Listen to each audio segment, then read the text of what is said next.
Lanpostu publikoetarako hizkuntza eskakizunen aferan, euskararen aurkako azken epaia ezagutarazi dute gaurkoan. Izan ere, auzitegiek neurrigabetzat jo dute Eibarko udaltzaingoaren plantillako kide orori euskarazko C1 maila eskatzea. 6 postutarako lan eskaintza publikoan eskatutakoaren ostean aurkeztu zuten helegitea, EFE albiste agentziak ezagutarazitakoaren arabera. Eskakizun hori nahikoa oinarriduna ez dela defendatu du Gipuzkoako administrazioarekiko auzietarako epaitegi baten ebazpenak. Dagoeneko B2 maila duten 3 udaltzainek aurkeztu zuten aipaturiko helegitea. Gaurkoan ustu dute Pasaiako portuko eskaleriaz hilabete luzeko gatazkaren ostean. Eraikina dagoeneko hutsik zegoen, bizilagunak bertatik alde eginda baitzeuden, horietako batzuk adinekoak izan da. Hortaz, astearte honetan amaitutzat eman dute etxegabetze prozesua, eragileek epaitegiek erabaki hartu aurretik aurrera eraman izana salatu badute ere. Bestalde, Elorrion, gaurko aurreikusita zuten etxegabetzea gelditzea lortu dutela jakinarazi du Durangaldeko etxebizitza sindikatu sozialistak. Alokairu sozialeko eraikin batean 2009az geroztik bizi den guraso bakarreko familia, emakume batek eta bere 2 seme-alabek osatutakoak ez du bada etxebizitza utzi beharko oraingoz. Euskal Herriko Bertso Txapelketaren 19. edizioa azparnen abiatuko da datorren irailaren 19. Bertsozale elkarteak antolatzen duen 11. txapelketa da 2026 honetakoa eta 2022koa gisa Iruñean amaituko du bidea datorren abenduaren 20. Bilbon egin dute aurtengo edizioaren aurkezpena eta jakinarazitakoaren arabera 15 saiok osatuko dute txapelketa. 50 bertsolarik parte hartuko dute bertan eta 14 gai jartzaile eta epaimaileko 21 kide arituko dira.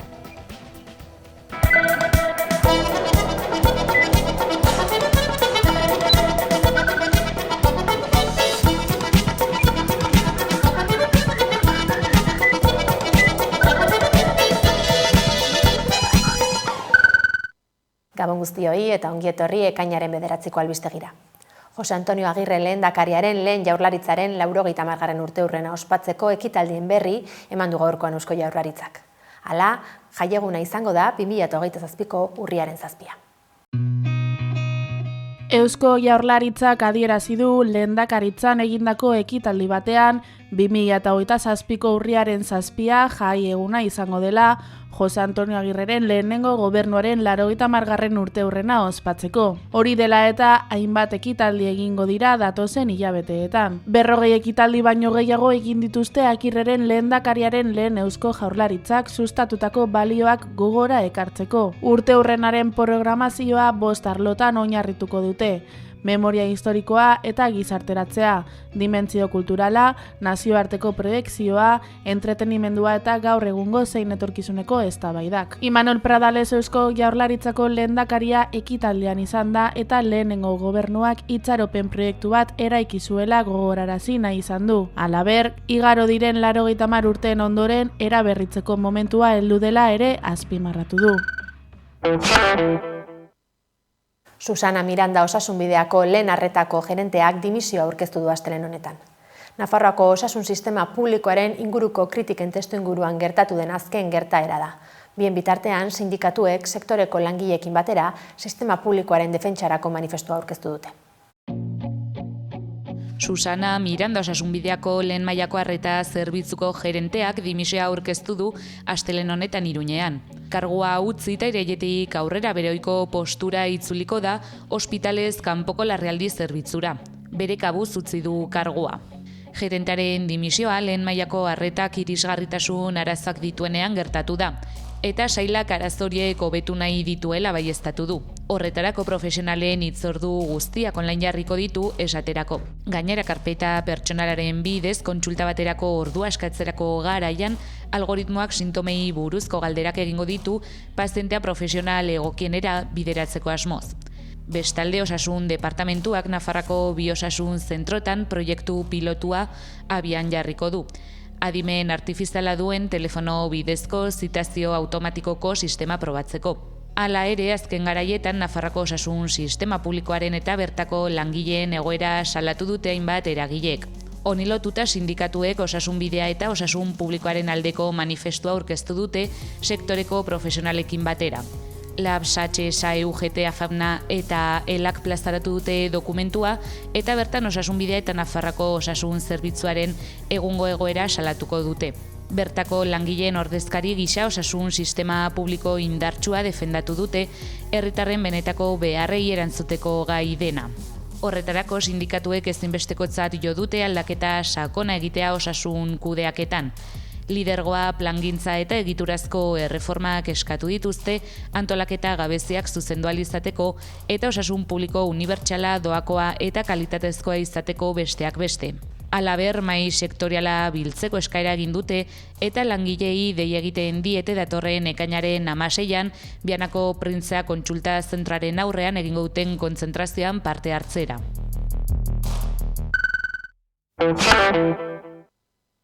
Maderas de Llodioko langileek greba orokorrari amaiera eman diote 262 egun eta gero, enpresarekin akordiora iritsi ostean. Maderas de Llodioko langileak greba amaitu eta akordiora iritsi dira. Hala jakinarazi du enpresa batzordeak astelehen honetan egindako asanbladaren ostean. Adierazi dutenez, enpresaren azken proposamena onartu dute eta erabaki horrek datozen egunetan behin betiko akordioa sinatzeko bidea zabaldu du. Gatazka iazko irailean hasi zen, enpresak 36 kaleratze iragarri ostean. Horren aurrean, langileek greba mugagabea abiatu zuten. 262 egun eta 8 hilabete baino gehiago daramate lanuzte eta mobilizazioekin. Enpresa batzordearen esanetan, borroka luze horri esker lortu dituzte gaur egun mahai gainean dauden neurriak eta konpromisoak. Hala, langileen batasuna, antolakuntza eta mobilizazioa nabarmendu dituzte, hasieran ezinezko ziruditen akordioak lortzeko funtsezkoak izan direla adieraziz. Momentuz, ez dute akordioaren xehetasunik zehaztu, baina datozen egunetan jakinaraziko dituztela adierazi dute.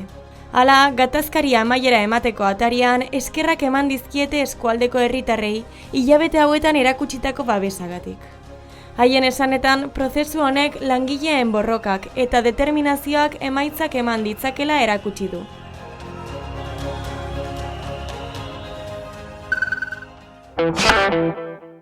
Euskal Lurraldeetako txapelketak behin eginda Bilboko kafe antzoki honetan aurkeztu dute Euskal Herriko bertsolari txapelketa, irailaren 19an hasiko da Azparnen, abenduaren 20an bukatu Iruñean eta bitartean 15 saio gure 7 lurraldeetan banatuta, eta gorotara 50 bertsolarik hartuko dute parte. Bertsolari txapelketa nagusia izen aldatuta egingo dute aurten. Aurrerantzean Euskal Herriko bertsolari txapelketa izango da. Arrazoiak bi dira. Herrialdez herrialde egindako ibilbide baten azken geltokia da Euskal Herrikoa. Ziklo baten parte da. Herrialdetan hasitako bideak bat egiten dute Euskal Herrikoan. Lurraldetako txapelketen izendapena honela osatzen da. Herrialdea, disiplina eta moldea. Eta Euskal Herrikoak ere osaera hori izatea iruditu zaigu egokiena. Irailaren 19an hasiko da txapelketa Azparnen eta Euskal Herriko 7 lurraldetan 15 saio egingo dira eta finala abenduaren 20an izango da Iruñean. Txapelketa bozgorailu handia da, hedadura handikoa eta ubera uzten duena. Txapelketa transmisiorako gako da, bertsozaletzeko amu eta atxikimendurako tresna. Horrek, euskararen eta kulturaren ekosistema osoan oihartzuna eta eragina du. 50 bertsolarik parte hartuko dute. Azpimarratzekoa da, parte hartzeko aukera zeukaten bertsolari guztiek eman dutela izena. Ez da ohikoa izaten eta aurten hala izan da, eta azpimarragarria iruditu zaigu. 2022ko finaleko 8kotea eta lurraldeetako 52 finalistak arituko dira aurtengo txapelketan, eta gainera 14 gai jartzaile eta 21 epaile izango dira.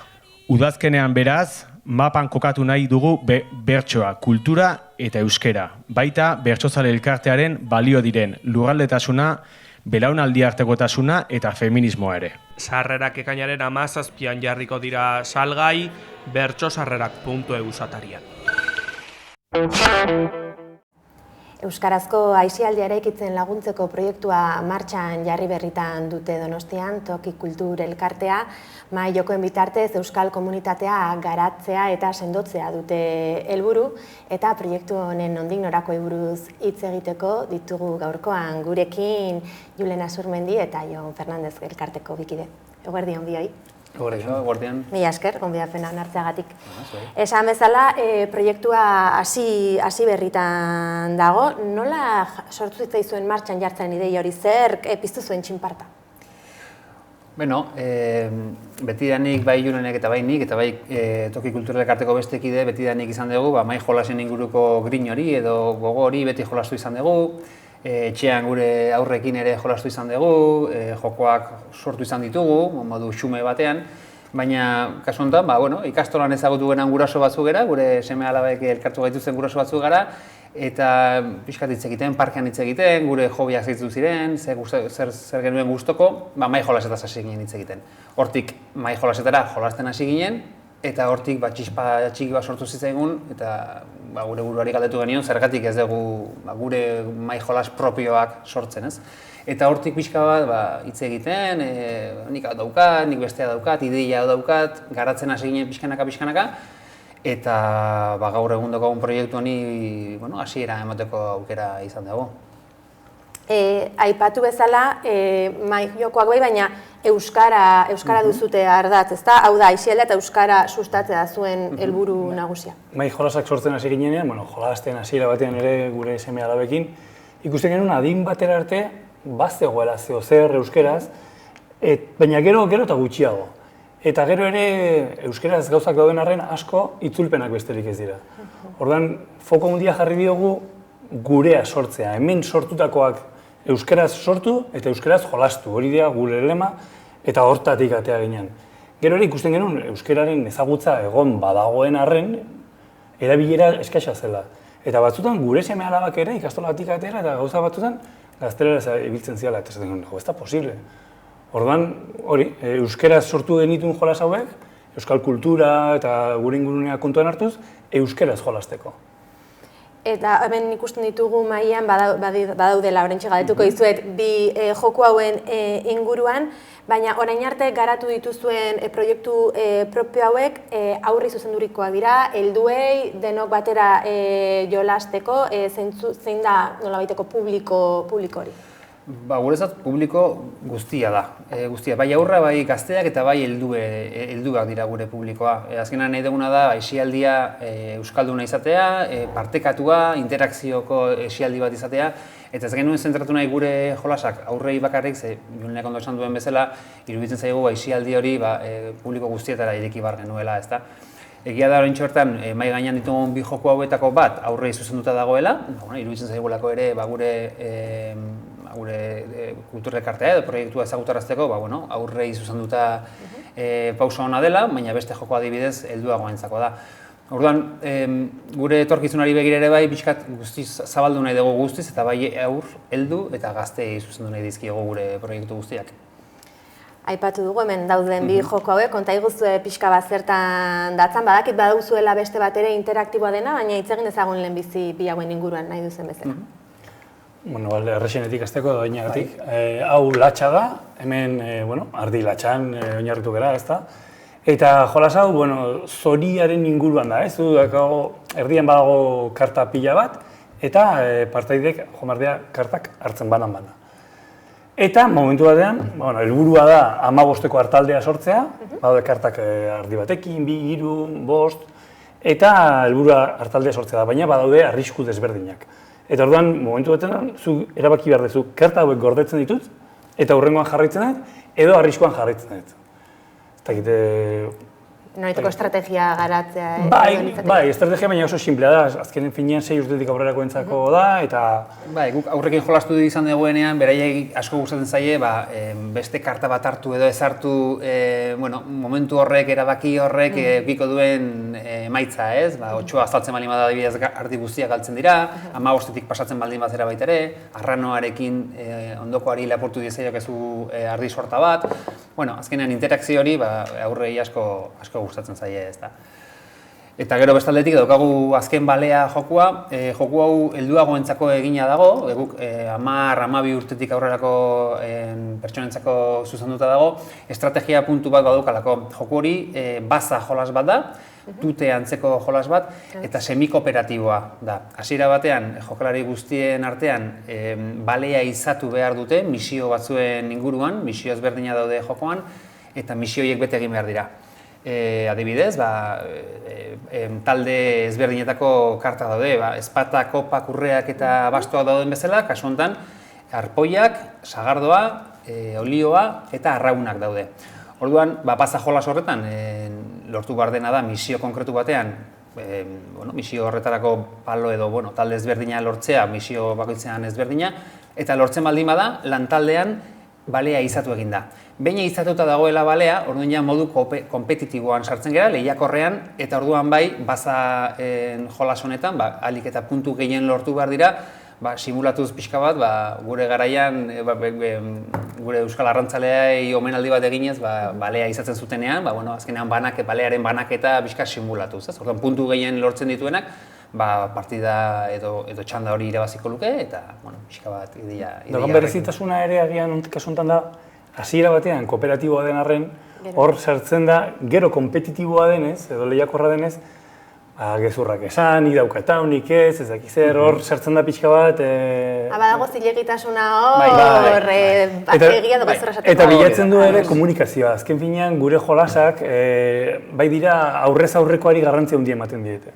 Eta elkarren arteko interakzioi. Orduan, honek bilatzen du interakzio bat, kasu batzutan gezurra esaten dizut, orain esaten dizut dakiz zer, eta hor jolas horrekin, jolastu behar da horrekin.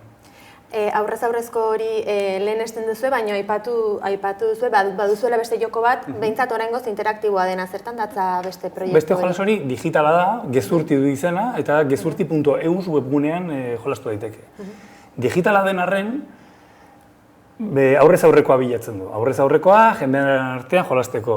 Mugikor bakarrekin jolasten da, eta 12 pertsona arte jolastu dezakete mugikor hori pasatzen.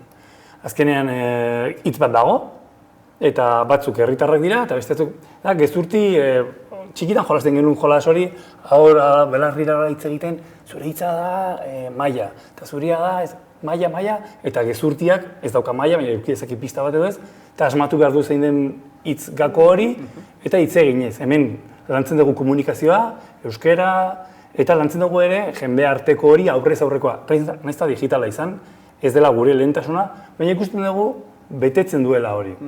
Gainera ez gara geratu ohiko hortan, banatu ditugu hitz errexak eta zailak, batzutan gazteekin edo aurrekin jolasterakoan hitz errexenak biletzeko, errex jolasteko, edo zailak helduekin bakarrik, edo denak. Eta beste buelta bat eman diogu eta euskara bultzatzeko asmoz, hitz berezi edo zailagoak diren kasuetan, azalpenak ere jarri ditugu, hitz horiek ikasteko. Gainera ere ez gara mugatu hitz arruntetara, maila, aulkia eta bar, sartu ditugu ere Euskal Herriko txoko desberdinen izenak, euskalkietan nola esaten den hitz bat modu desberdinetan, eta pixkat hori gure kultura eta ondare hau sustatzeko asmoz. Eta zein da herritarrengatik jaso duzuen feedbacka edo zer kontatu dizuete, esaten dizuete jokoan aritu ondoren? Feedbacka oso ona izan da.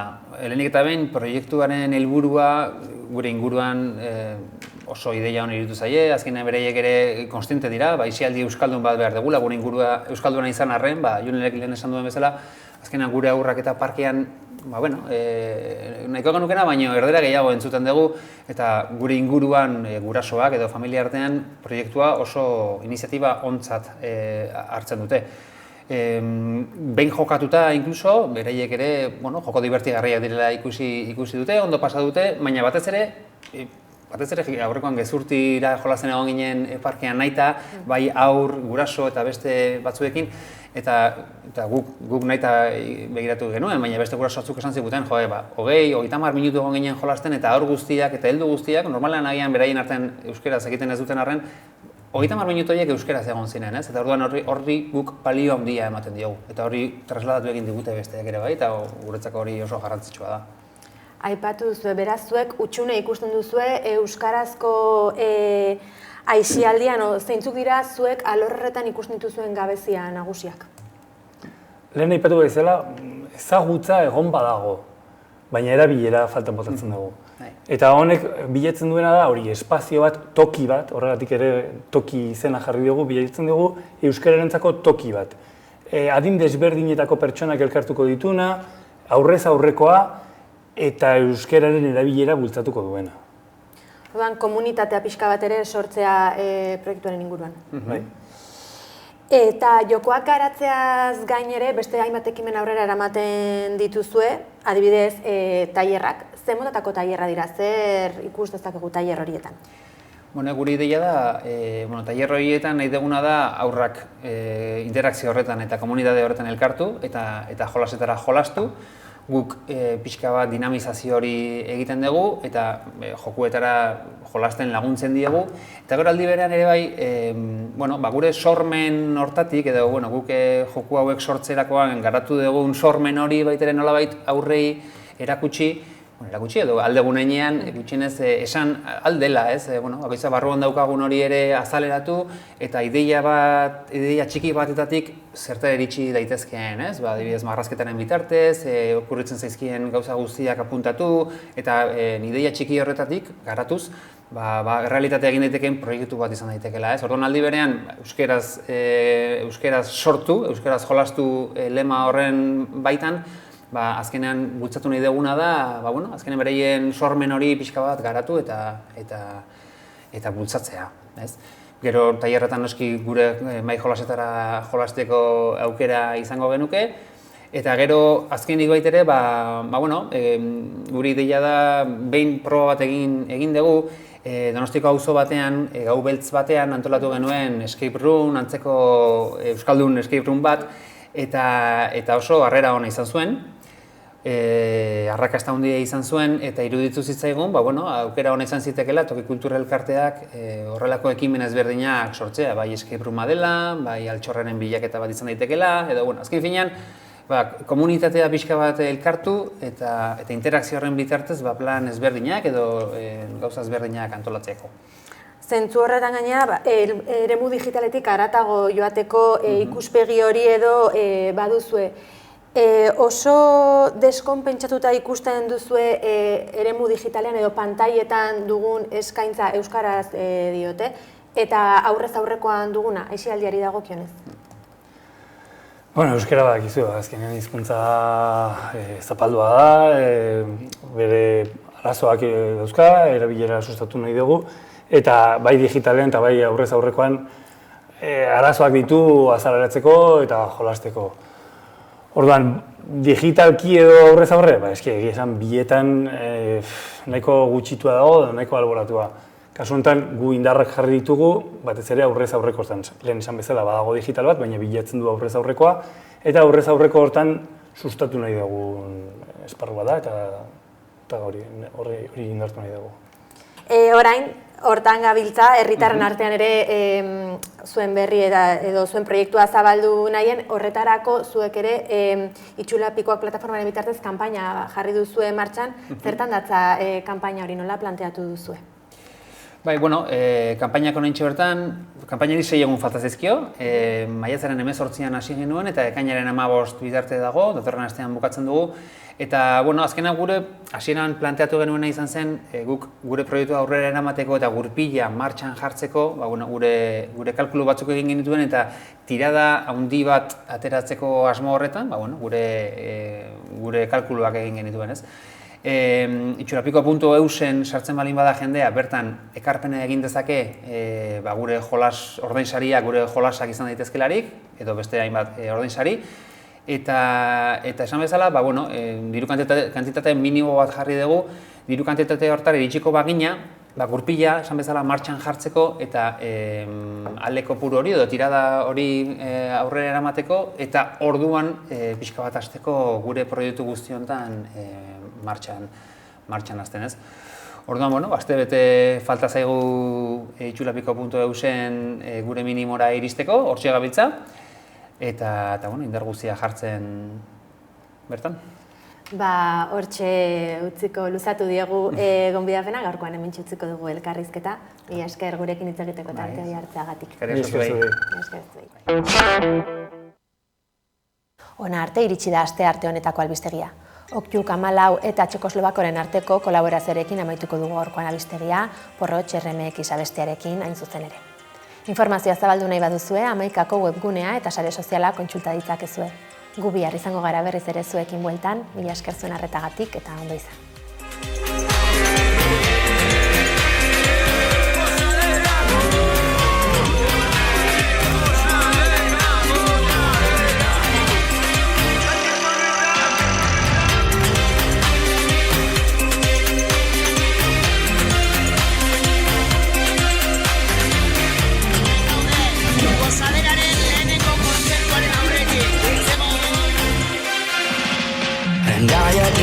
ikasta baina ere ze bigorre. Kaleko sistema lemaz hau ez da folklore. Txabota pamala borkanzat, holako soinutan beti txarrau. Gure rezeta, kati korreta, kati eskuan da bestian beta. Zurekin exili girona da bil, baseko soa eta BMC, garagardo kalimotxo eta trompeta. Errimaz beteta, eldu gara eta txabota txeko eta txabo. Basean murgilduta zeharo, kombo berik hemendik ez dago volumena eman igozak gehiago. Ez dut karrera baina badut pista, zure buru barnean sartu naiz pistaz askotan galduta eta beldurrik gabe, jabete bukaeran berriro dirurik gabe. Zaratartean agertu zara, gaueko argitan lasaitasuna, mikroen artean aritik tiraka, katxiporreta pirritz musu bat. Ez da porrotx baina katxiporreta, ez da mairibiz baina katxo trompeta, dazkate mapare baten mente, beste bolo bat txekokin pendiente. Ez da porrotx baina katxo porreta, My Davis pasa trompeta, dazkate mapare baten mente, beste bolo bat txabokin pendiente. Gaiatik katxikazka baina ez bigorre. Kaleko sistema lemaz hau ez da folklore. Zutan jarri arte ez da jakiten, zeltze mota den, eta bertan urtu dela. Ire kasuela, arrantzata, parriada, guk egingo zuri jana. Argi dugu, gaurko plana, bai arginano ez zuri jana. Ezkiber magaletik heldu dira pirata, kerreka gurutzatuta piztu zenen bata. Sasien artean, bafleak ratata, gure flowa miututa zuen arratata. Xingargo kata, bizpairulata, beste jitazo bat sortzenen bata. Jende guztia, dago dantzaka, maixuren rumbak ta txekon batxatak. Ez da porrotx baina katxiporreta, ez da mairibiz baina katxo trompeta, dazkate mapare baten mente, beste bolo bat txekokin pendiente. Ez da porrotx baina katxo porreta, My Davis pasa trompeta, dazkate mapare baten mente, beste bolo bat txabokin pendiente. Ez da porrotx baina katxiporreta, ez da mairibiz baina katxo trompeta, dazkate mapare baten mente, beste bolo bat txekokin pendiente. Ez da porrotx baina katxo porreta, My Davis pasa trompeta, dazkate mapare baten mente, beste bolo bat txabokin pendiente.